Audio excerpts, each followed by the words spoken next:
So listen, guys, I don't know if you heard this because it's been kind of a flurry of news recently, but the infant death rate went up considerably in Texas since the draconian abortion ban that they have there.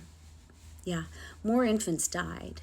The pro-life group made more infants die.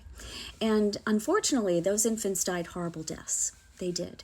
There was nothing compassionate about their deaths. And there was no reason that they had to die that way. And there was no reason that they had to put the parents through watching their infants suffer horrible deaths. Honestly, I don't know that you can prove that the cruelty is the point more than in this example. And I guess it looks a lot like Texas. You know, that's one thing. The brand of Texas is pretty consistent. They are.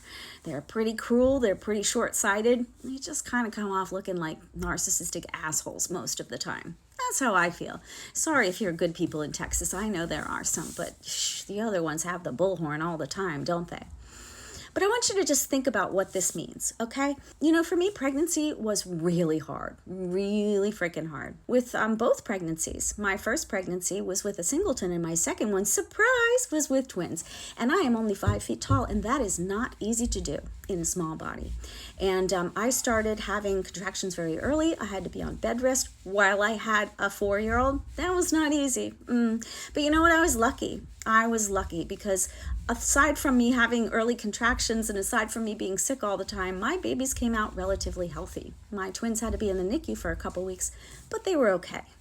The notion that I would have gone through that I would have gone through that while I was traumatized for having to go through that I would have gone through that and connected with those babies that were in my belly, and then had I been forced to watch them suffer and die shortly after birth, I think that I would want to be relentless, you know, letting those lawmakers know that they put me in that situation and letting them know that there's nothing pro-life about that. There's nothing compassionate.